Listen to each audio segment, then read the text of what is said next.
ශ්‍රී ලංකාවේ ප්‍රථම වරට SLT 4G වෙතින් දැන් Pure TV නරඹන්න. ඉදිරියටම ගෙන යන SLT 4G. ලෙන්ගතුකම වැඩි කරගන්න ලව්ජු රුපියල් 50ට අඩු කළා. මාමේ එන්න අපිට ඒක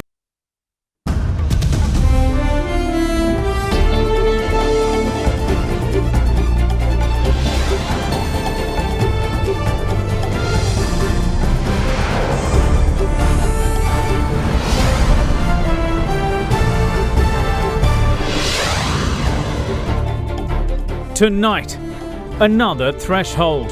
Sri Lanka's COVID-19 tally passes 150 as the third victim to succumb to the virus cremated under protests. More praise. The United Nations commends the government's handling of the COVID-19 situation. Closing of schools early when there were only 3 cases was a masterstroke. Plea to people. The central bank appeals for foreign currency deposits from Sri Lankans to boost reserves amid COVID-19 pandemic. Plight of the state carrier. Sri Lankan Airlines announces salary reductions and increment suspensions to stay afloat. All that and much more coming up on First at 9, this Thursday, the 2nd of April, 2020. From AdaDerana, this is AdaDerana First at 9. හැටනමයි අනුහතට SMS කර රුපියල් මිලියන 3ක මුල්තැන්ගේ උපකරණ දිනාගෙන අවුරුද්දෙම කුස්සිය time save කරගන්න. Live from Studio 24 in Colombo. Good evening and welcome to First at 9. I'm Dhamke Kanaka. Let's start with your local stories. Now, as Sri Lanka passes 150 cases of COVID-19 infections, final rites of the third victim to succumb to the virus was performed today, but amidst various protests. This marks the first death from the deadly virus reported in the Colombo Municipal Council limits. The housing complex in which the man was residing is now completely shut, with 1,300 residents accommodated at the housing complex confined to the building. Authorities initially prepared the Javata cemetery to perform the final rites of the third victim of COVID-19 who succumbed last night. They were however forced to change the venue to Udumulla cemetery in Mulleriyawa due to objections by the area residents. Upon receiving information, residents of Mulleriyawa too protested against the move, claiming that there are issues with the crematorium.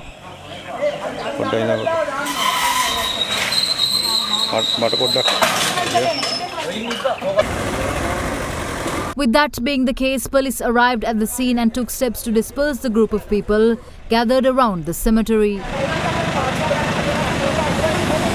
The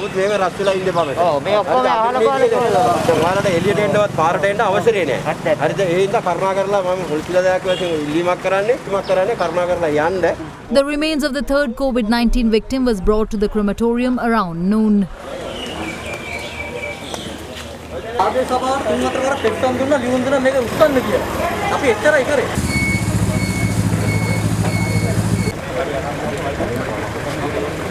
Public health inspectors who arrived at the crematorium were seen explaining the situation to those who gathered there.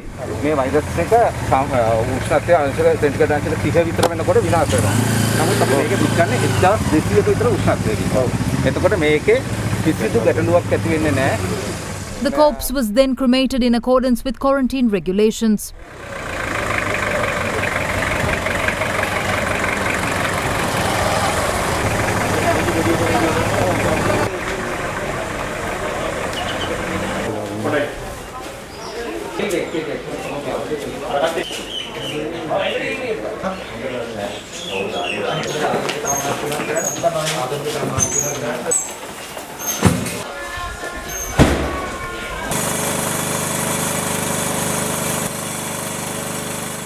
The deceased is identified as a 73-year-old resident of Imamullah Mawata, Colombo 10. After developing symptoms 10 days ago, the victim had received treatment from the National Hospital in Colombo. With no signs of recovery, he had also received treatment from the Colombo Municipal Dispensary on the 20th of last month. With his condition being critical, the victim had been admitted to the Jayawardhanapura Hospital on the 31st of last month, following which he tested positive for COVID-19. With him being diagnosed with COVID-19, the doctors had transferred him to the infectious diseases hospital, during which he succumbed. Health authorities say that the deceased suffered from underlying health conditions, including diabetes, high blood pressure, and chronic kidney issues. Investigations into the incident has, however, revealed that his son-in-law was an arrival from Mecca and had landed on the 28th of February. Health authorities took steps to direct the victim's daughter, son-in-law and their 2 children to the IDH as they showed symptoms of COVID-19. The wife of the deceased was, however, sent to the quarantine facility in Putlam. Meanwhile, the grandson and a nephew of the deceased also tested positive for the virus this evening. According to health authorities, the housing complex of the deceased, located near the fire service department in Maradana, was sealed last night. The victim lived in the 3rd floor of the apartment building, which accommodates 1,300 people from 218 families. The complex is also surrounded by many important venues.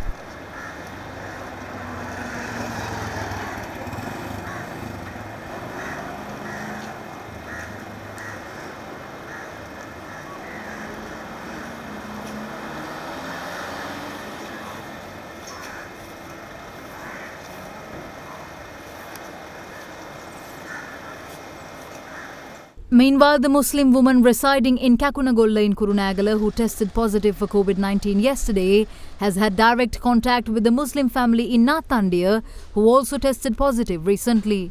Upon news breaking of the Muslim family in Nathandiya contracting COVID-19, residents of Kakunagolla informed public health inspectors of the recent visit by the family to one of residences in the area.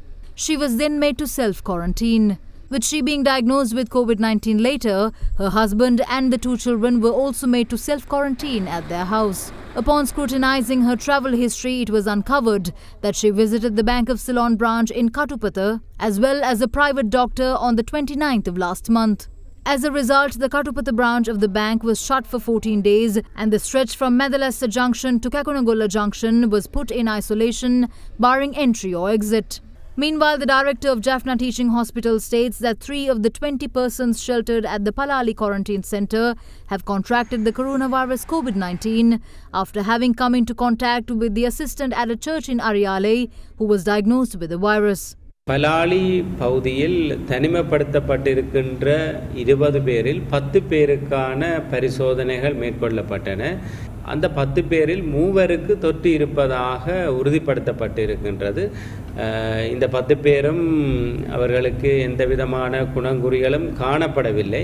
ஆகவே இந்த 3 ஒருவர் நேற்று மாலை வெலிக்கந்த வைத்தியசாலைக்கு அழைத்துச் செல்லப்பட்டார். மேலும் 2 இன்று காலை அழைத்து செல்லப்பட இருக்கின்றார்கள். As things stand, 151 COVID-19 patients have been detected from across the country, with 3 among them succumbing to the virus. 21 patients, however, have made a complete recovery, placing the number of active cases at 127. Corona වෛරසය පැතිරීම වළක්වන්න සබන් යොදා දෑත් සෝදන්න. Over 10,000 curfew violators and close to 3,000 vehicles are in police custody for various curfew violations, with the majority of them being reported from COVID-19 high-risk zones. The entire country is under curfew at present, and the next window of free movement will come into effect on Monday the 6th, but the high-risk zones will be exempted from that relief. Except for the districts of Colombo, Kampaha, Kalutara, Putlam, Kandy and Jaffna, which are designated as high-risk zones, the rest of the country will see the curfew lifted temporarily on Monday, the 6th of April at 6 a.m.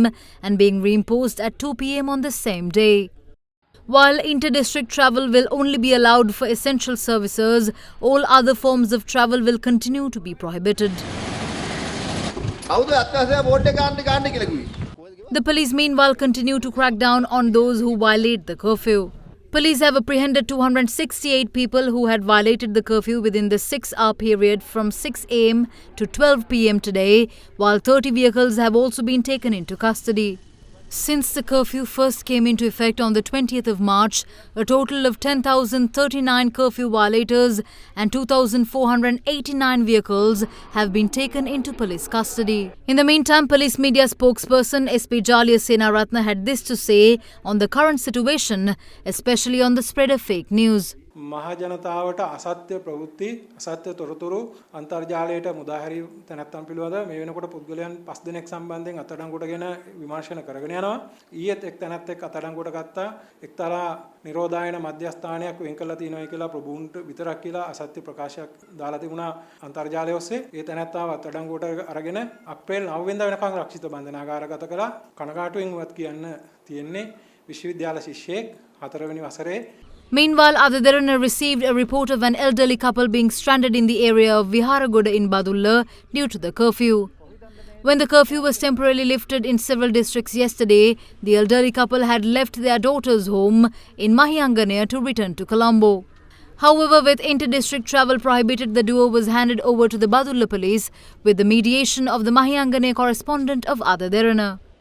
In the meantime, the Judicial Service Commission today decided to take up cases of detainees whose bail could be considered before the Colombo High Court with the aim of minimizing congestion in prisons.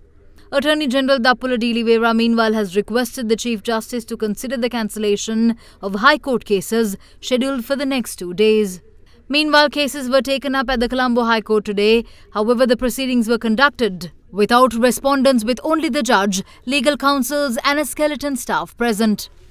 අවශ්‍යයෙන් ඔබේ මුළු පවුලම 100% දක්වා විෂබීජ වලින් ආරක්ෂා කර දෙයි. The cabinet, meanwhile, has decided to limit or suspend all imports to the country except medicines and fuel in a bid to mitigate the effects on the economy brought on by the coronavirus pandemic. As various services were provided to the people throughout the day, pensions for the month of April was also paid, with some being delivered to pensioners' residences. Following the COVID-19 outbreak in the country, the Presidential Task Force on Essential Services decided to pay the pensions for this month, today and tomorrow. Furthermore, the Prime Minister's office stated pensions can also be obtained on the 6th of April for those who fail to obtain it either today or tomorrow. Meanwhile, the cash delivery of pension payments at relevant residences for those who receive it via post offices was conducted today. As such, there is no requirement for them to visit post offices to receive their pension. The government, meanwhile, urged them to contact the designated post office only if they haven't received the payment at the doorstep by the 4th of April. In the meantime, banks were opened today in order to facilitate pension payments, with defence personnel providing transportation facilities to pensioners in reaching banks. Sri Lanka Army deployed 80 buses in Anuradhapura for this purpose. අද දිනේදී විශ්‍රාමිකයින්ට ගමනාගමනය සඳහා ඔවුන්ගේ ඒ විශ්‍රාමික හැඳුනුම්පත හෝ එහෙමත් නැත්නම් යම් ලියවිල්ලක් පාවිච්චි කරන්න පුළුවන් ඇදින් නීති බලපත්‍රය හැටියට. හැබැයි අපි ඔවුන්ගෙනුත් ඉල්ලා සිටිනවා ඒක අවභාවිතා කරන්න එපා කියලා මතක තියාගන්න ඕනේ. ඖෂධ සැල් විවෘත කරලා තබනවා. විශේෂයෙන්ම මෙම විශ්‍රාමිකයින්ගේ ඖෂධ ලබා ගැනීම සඳහා ඒක මේ ඖෂධ සැල් වලට පැමිණෙන අයට යම් ආකාරයක පැමිණෙන ඒවායේ සේවකයින්ට යම් ආකාරයක ඇදින් නීති කාලේ වුණත් අපි සහනයක් ලබා දෙනවා. ඒ ඖෂධ සැල් විවෘත කරලා තබන්න විශ්‍රාමිකයින්ට තමන්ට අවශ්‍ය ඖෂධ බෙහෙත් ආදිය ලබා ගැනීම සඳහා. Pensions in other areas, the Bank of Ceylon branch Himmatagama remained closed, inconveniencing the pensioners. Furthermore, the Bank of Ceylon branch in Ganemulla, which was closed this morning, was opened with the intervention of defence personnel. Following the government's decision to keep state pharmacies open during these 2 days when the pensions are paid, large queues were observed today at pharmacies.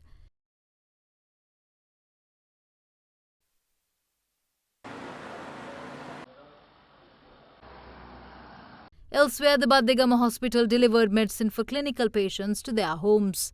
In this backdrop, the All Island Private Pharmacy Owners Association pointed out some people use the same prescription to obtain medicines from various pharmacies. In the meantime, the Samurdhi allowance was paid to people without any issue in some areas, while people in the area of Badiagama in Trincomalee were not paid the allowance. Amidst the curfew, programs to distribute essentials to the people are being implemented island-wide. The Elephant House also launched a program to provide essential food items free of charge to low-income earners. Meanwhile, at the Cabinet media briefing today, Cabinet co-spokesperson Ramesh Patirana gave an update on essential goods as well as the government's decision to limit imports. ලංකාවට ඉදිරි කාලය තුල අත්‍යවශ්‍යම ඖෂධ ඉන්ධන හැර අනිකුත් අත්‍යවශ්‍ය නොවන භාණ්ඩ ආනයනය කිරීම තහනම් කිරීමටත් සීමා කිරීමටත් රජය තීන්දුව කොට තිබෙනවා. ගතවන ඉදිරි කාලය තුල ලංකාවේ ශක්තිමත් දේශීය කෘෂි කර්මාන්තයක් ශක්තිමත් දේශීය කර්මාන්ත රසක් ආරම්භ කිරීමේ අරමුණ පෙරදරි කරගෙන මේ යෝජනා ක්‍රියාත්මක වන්නේ සපිශ්වාස කරනවා එම කරුණු ලංකා භූමිය තුල සාක්ෂාත් කරගන්න හැකි වෙයි කියලා. ඉදිරි කාලවකවානු තුල සමහර රටවලින් මේ රටට ආනයනය කරන ආහාර ද්‍රව්‍යවල හිගතාවයක් ඇතිවිය හැකි බැවින් ඒ වෙනුවෙන් විශේෂ වැඩසටහනක් ක්‍රියාත්මක කරන්නට ගරු චමල් රාජපක්ෂ මැතිතුමා යෝජනා ඉදිරිපත් කළා. ඒ සඳහා සෞභාග්‍ය වැඩසටහන මේ මාස 9 වන දින සමාරම්භක අවස්ථාවක් හැටියට යොදාගෙන ලංකාව පුරාම ක්‍රියාත්මක වෙනවා. මේ වැඩසටහන යටතේ ගෙවතු වගා වශයෙන් වගේම කුඩා කණ්ඩායම් වශයෙන් සමූහ ගොවිපළ වශයෙන් විශාල ව්‍යාපෘතිකරණටත් කුඩා සහ මහා පරිමාණ කෘෂිකාර්මික ව්‍යාපෘතිකරණටත් අවශ්‍ය දිරිගැන්වීම රජය මගින් ලබා දීමට බලාපොරොත්තු වෙනවා.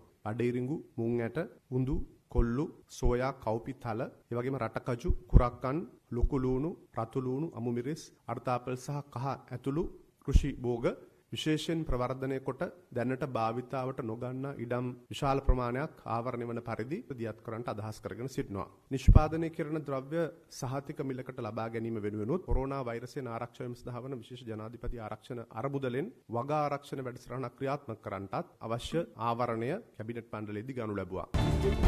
Now, Sri Lankan Airlines has introduced several cost-cutting measures to ensure that the national carrier endures the stress placed on its financial viability owing to the COVID-19 pandemic. Now, these measures include mandatory salary reductions from the staff starting from 2.5% to 25% for a period of 3 months and freezing all the salary increments to be implemented in the year 2020. The carrier has also moved to temporarily terminate operations from 8th to the 21st of April this year, with the exception of cargo services.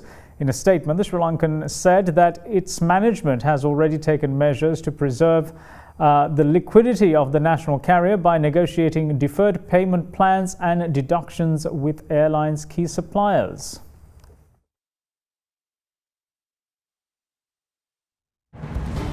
We'll see you again after this break. Don't go away.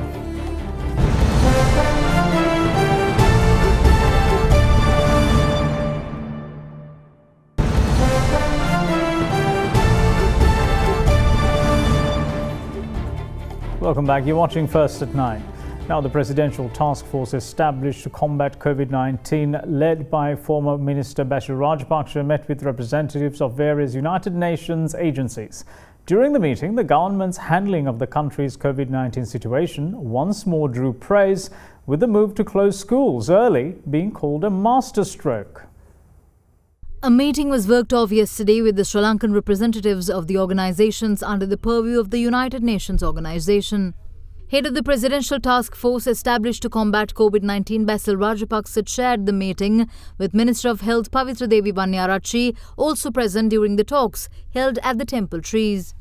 Committed to supporting the government to procure as much and as rapidly as we can, and we all stand ready to do that. Some of us are already procuring. We have from UNICEF, we have a shipment arriving over the weekend from China, and we've already delivered supplies to the Ministry of Health over the last few days.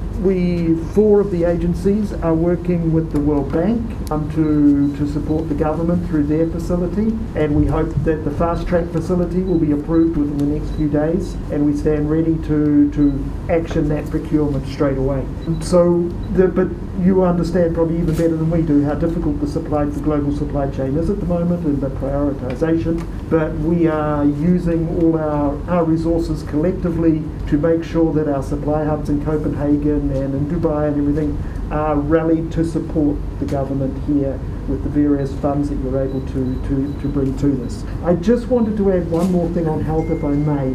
We are so impressed with the way the government has acted so quickly and determinedly, and the closing of schools early when there were only 3 cases was a masterstroke in making sure that schools did not become a route for transmission.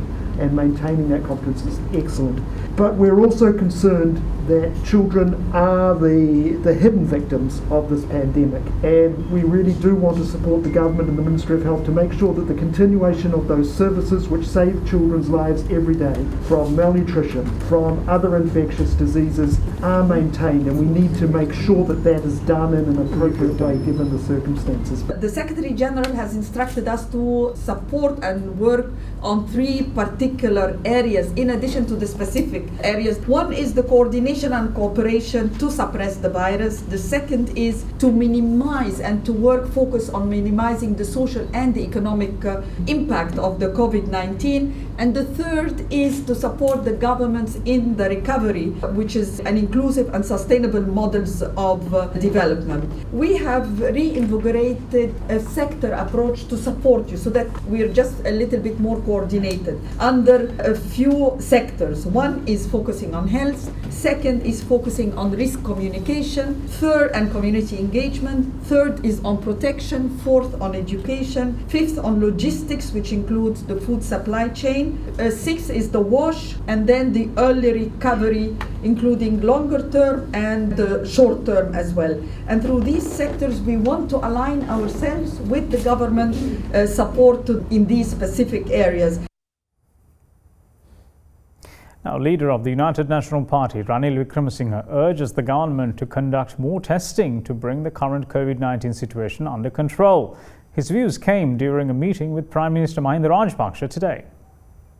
A meeting was chaired by Prime Minister Mahinda Rajapaksa this morning to discuss the ongoing COVID-19 situation in the country with party leaders and officials from the health and defence sectors at the temple trees. දෙහිදයකින් තොරව corona මර්ධන ව්‍යාපාරය සාර්ථක කරවන්නට කළ හැකි පරිම සහයෝගය ලබා දෙන්නට අපි සැදී පැහැදී සිටිනවා. අද වෙනකන් ආපු පැමිණිලි ගැන හෝ විමසුම් ගැන බැලුවම මුදලට හෝ ලබා ගැනීමට අත්‍යවශ්‍ය ආහාර ද්‍රව්‍ය තම ප්‍රදේශයට වෙත නොලැබීම කියන එක තමයි 1426ක් අපිට කිව්වේ. මේ ආවම අපි කරන්නේ මේක එවෙලම ප්‍රාදේශීය ලේකම් කාර්යාලයේ අපි යම් යම් නිලධාරීන් ඉන්නවා මේවට නම් කරලා ඔවුන්ට රිජුව මේ ගැටලුව ඉදිරිපත් කරලා ඔවුන්ගෙන් විසඳුමක් ලබා දීමට කටයුතු කරලා තියෙනවා. මහ බැංකුවේ නිකුත් කරලා තියෙන චක්‍රලේඛනය 27 වෙනිදා මේකේ යම් ක්ෂේත්‍ර ආවරණය වෙලත් බට මෙතෙක් දුර ප්‍රායෝගිකව එක බැංකුවල ගිහිල්ලා නැහැ. අපි ඊයේ කතා කරා වගේ අගමැතිතුමා කරුණා කළා මේක වහාම කටයුතු කරන්න ඉඩ දෙන්න ක්‍රියාත්මක කරන්න කියලා තියෙනවා. ඉතින් බැංකුවල ප්‍රමාදයක් තියෙනවා නම් ඒ ගැන සොයන්න. මම පළවෙනි කාරණේ තියෙන්නේ දැන් තියෙන සංඛ්‍යාව මම හිතන්නේ දැනට අපේ සංඛ්‍යාව අඩුයි ඒත් වැඩි වෙන්න පුළුවන් අපිට පෙන්වුව හැටියට මට එකක් මතක් කරන්න තියෙන ගිය සැරේත් කිව්වේ එක ටෙස්ටිං කොහොමද අපි වැඩි කරන්නේ මොකද ඇත්ත වශයෙන්ම අපිට 5000ක් 6000ක් කරන්න ශක්තියක් නැහැ ඒත් කරන වැඩ කටයුත්ත වැඩි කරගත්තොත් විශේෂයෙන්ම උද්ගර රෝහල් අරගෙන මම දන්නවා GMO එකත් කතා කරන්න වෙත් මමත් කතා කරලා තියෙනවා අපි ඔක්කොම එකට එකතු වෙලා කතා කරලා ක්‍රමවේදයක් අරගෙන මොකද මෙතන ආහාර අංශය අපි දැන් ආරම්භ කරන එක උවමනයි ඔතනදී ඔක පැතිරෙන්න පටන් ගත්තොත් ආපහු ඔතන මේවා කරන්නේ. අන්න එහෙම තැන්වල විශේෂයෙන්ම ටෙස්ටිං කරන්න අපිට අවස්ථා ලැබලා දෙන්න වෙයි. ඒ වගේම ලංකාවේ මේ උපකරණ හදන්න පුළුවන් නම් අපි ඒටත් විශේෂයෙන්ම ආධාර උපකාර කරන්න. AdaDerana launched a special program recently to provide relief to people who are faced with difficulties owing to the countrywide lockdown brought into effect to contain the spread of COVID-19. Donations by way of rations are made to religious establishments from where goods are distributed among the people. Dialogue Relief Service and the Lions Club of the District 306C1 also joined hands with us yesterday.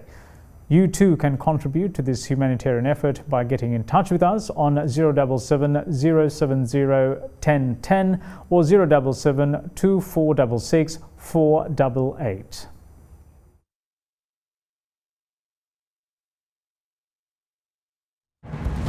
We will be back with more news after this break. Don't go away.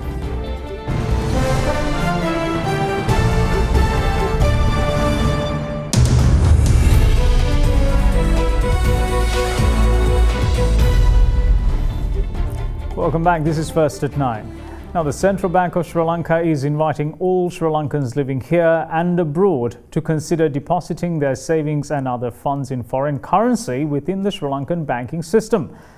The bank appeals to all Sri Lankans to do so as a gesture of goodwill and assist Sri Lanka's efforts to strengthen healthcare and social security as well as economy amidst the challenge of mitigating the spread of COVID-19. In a communiqué, the Central Bank of Sri Lanka invited all Sri Lankans and well-wishers living in Sri Lanka and abroad to consider depositing their savings and other funds in foreign currency within the Sri Lankan banking system, including licensed commercial banks and specialized financial institutions, as a gesture of goodwill and assistance to Sri Lanka and its people. The offer is extended for a period of 3 months commencing from the 2nd of April. The CBSL said that the move is in support of the wide-ranging national effort to safeguard the people from coronavirus, to bring its spread under control and to provide healthcare and social security to the people. In the communiqué, Governor of the Central Bank, Professor W.D. Lakshman, assures that the people's foreign currency deposits in Sri Lankan banking system at this difficult stage will be of immense help to authorities to tide over the present crisis. He also assured that people's foreign currency deposits into the Sri Lankan banking system will be accepted without any hindrance from the government, the central bank or any other government authority. The communiqué added, quote, "We also guarantee the future convertibility of these deposits into foreign currency whenever you desire to do so. All your forex remittances will be exempted from exchange control regulations and taxes and protected under banking secrecy provisions," unquote. It also noted that the appeal is made following a decision made at yesterday's cabinet meeting and that the cabinet decided to suspend all restrictions on foreign currency inflows into Sri Lanka during COVID-19 preventive period, defined as the 3 months commencing from the 2nd of April 2020. Meanwhile, the United Nations says that the global economy could shrink almost 1% this year due to the new coronavirus, which is a sharp reversal from the pre-pandemic forecast of 2.5% growth. The UN Department of Economic and Social Affairs warned in a report that the global economy could shrink almost 1% in 2020 and that the decline in global economy could be even deeper if restrictions on economic activities extend into the third quarter of the year and if fiscal stimulus efforts don't support income and consumer spending. By comparison, it said the world economy contracted 1.7% during the global financial crisis in 2009. The report added that fears of the exponential spread of the virus and growing uncertainties about the efficacy of various containment measures have rocked financial markets worldwide, with market volatility surpassing its peak during the global financial crisis and equity markets and oil prices plunging to multi-year lows. In the best-case scenario, the report said moderate declines in private consumption, investment and exports will be offset by increases in government spending in the 7 major industrialized nations and China leading the global growth of 1.2 in 2020. In the worst-case scenario, it said global output would contract 0.9% based on demand-side shocks of different magnitudes to China, Japan, South Korea, the United States and the European Union, as well as a 50% decline in oil prices.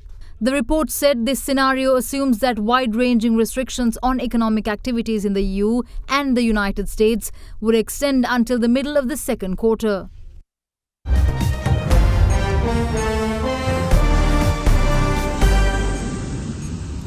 Pakistan has overturned the death sentence of the man convicted of killing US journalist Daniel Pearl.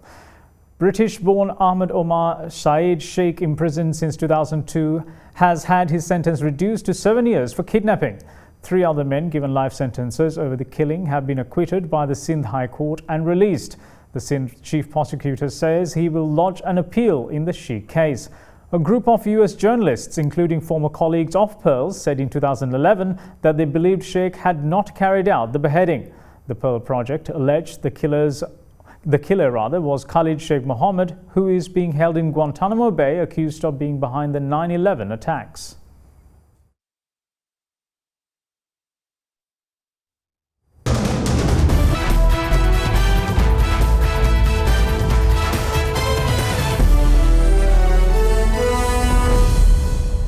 Sport is rather thin these days, but here we go.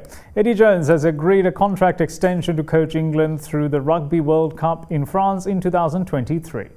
The 60-year-old's current contract was due to expire in August 2021, but he had been set for a new deal since leading England to the World Cup final last year. Jones has a 78% win ratio since taking the role at the end of 2015. The timing of the announcement comes in the midst of the coronavirus crisis, with many of the RFU and the wider rugby community fearing for their futures.